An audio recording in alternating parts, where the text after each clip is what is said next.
परिवार उसकी शादी कराना चाहता है, पर नीता को अपने बॉयफ्रेंड से ही शादी करनी होती है, जिसके लिए परिवार तैयार नहीं होता। इन्हीं सब उलझनों के बीच नीता के पापा उसकी मर्जी के खिलाफ राघव और नीता की शादी करा देते हैं। शादी तो तुसी मेरी करा दिता, हुण मैं भी देख दिया ऐ परिवार खुश किवें रहंदा है। अपने गुस्से के चलते नीता शादी के अगले ही दिन से परिवार में सबको उल्टे जवाब देना, किसी की कोई बात ना सुनना और अपने मन मुताबिक रहना शुरू कर देती है, जिससे घर में सबको दिक्कत होती है, लेकिन नीता को कोई कुछ नहीं बोलता। एक दिन सास नीता के पास आती है। बहू की गल तुसी किवें नाल या किसी गल से नाराज हो? तुहानू मेरी फिक्र करन दी कोई लोड़ नहीं, मैं ठीक हाँ। ऐसा बोल नीता वहाँ से चली जाती है, पर सास की बात उसके मन में रह जाती है। शादी के अगले दिन से ही मैं सब दे नाल किन्ना औखा बिहेव किता, फिर भी अब मेरे तो इन्ने प्यार नाल गल किवें कर सकदी आ। मानो नफरत करनी नहीं आउंदी, ऐस करके वो सोचती है कि एक ना एक दिन तुम्हारा गुस्सा भी खत्म हो जाऊगा। यह कदे नहीं हो सकता। इससे पहले राघव कुछ बोलता, नीता का मोबाइल बजने लगता है, जिस पर राघव वहाँ से चला जाता है और नीता फोन पर बात करने लगती है। जिसके बाद अगले दिन से नीता की जैसे ही आत्मा बदल गई हो, वो बिना किसी के बोले घर के सारे काम कर देती है। उसकी ऐसी काया पलट देख राघव और उसकी माँ हैरान रह जाते हैं। बहू तबियत शबियत ठीक सी? तबियत छड्डो मां, मैनू लगदा इसदा दिमाग हिल गया। ए तुसी दोनों की गल करी जांदे हो? मैं ठीक हाँ ते मेरा दिमाग भी। बस आज रियलाइज हो गया कि मैं अपने गुस्से विच कितना प्यारा परिवार ठुकरा रही सी। नीता की बात सुनकर सब बहुत खुश होते हैं और अब नीता सास की सेवा से लेकर पति की हर बात मानने लगती है, जिसकी वजह से कुछ ही समय में घर की सारी भाग दौड़ उसके हाथों में आ जाती है। उसी के साथ सास और राघव भी हर काम के लिए नीता पर ही डिपेंड हो जाते हैं। नीता मेरा लैपटॉप किथे आ? बहू मेरी दवाइयाँ। अब नीता अच्छी पत्नी और सर्वगुण संपन्न बहू बन गई होती है और इसी तरह विश्वास जीतते हुए एक दिन तिजोरी की चाबियां भी उसके हाथ में आ जाती है। ऐ हुई ना गल, हुन आएगा जिंदगी विच स्वाद।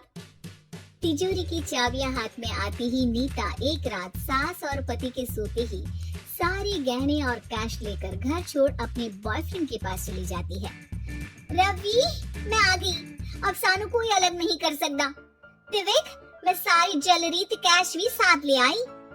नीता की ये बात सुनकर रवि खुश हो जाता है और वो दोनों साथ रहने लगते हैं, जिसमें नीता पूरा समय काम करती है तो रवि उसके लाए पैसों पर ऐश करता रहता है।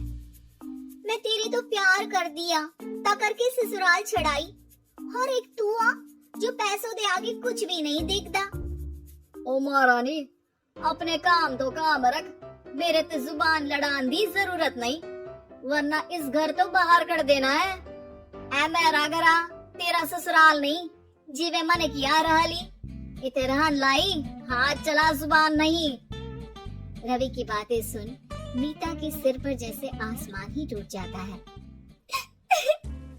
एक तेरे करके मैंने अपने माँ पियो नाल उस भले चंगे ससुराल नु भी धोखा दिता ते तू छड्ड परे, मेरी ही गलती आ जे आखा उत्ते तेरे प्यार दा पर्दा डाल उस दिन फोन ते तेरी गल्ला विच आ गई। जे नहीं आउंदी ता आज खुशी नाल उते ही बैठी होनी सी। ए भाषण उन्ना दियो जिससे इसका फर्क पड़े, मेरे कॉल नौटंकी नहीं। रवि वहाँ से चला जाता है और नीता रोती पछताती वहीं बैठ जाती है। हाय रब्बा, ए मैं की कर दिता, उस घर विच भी वापस नहीं जा सकती।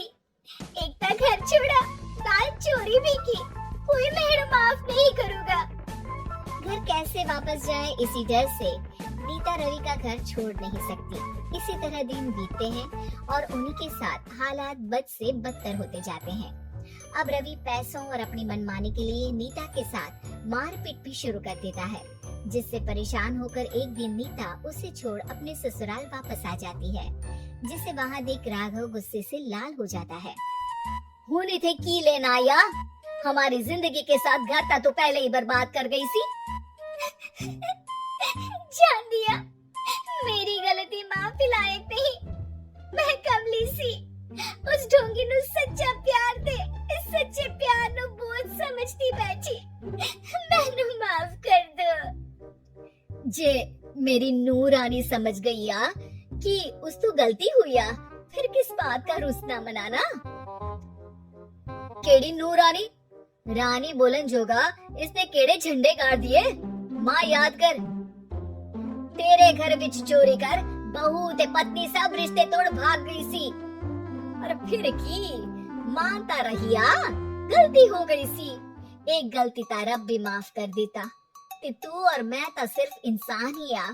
माफ कर दे, मैं बोल रही आ, ये दोबारा कभी कोई गलती नहीं करेगी।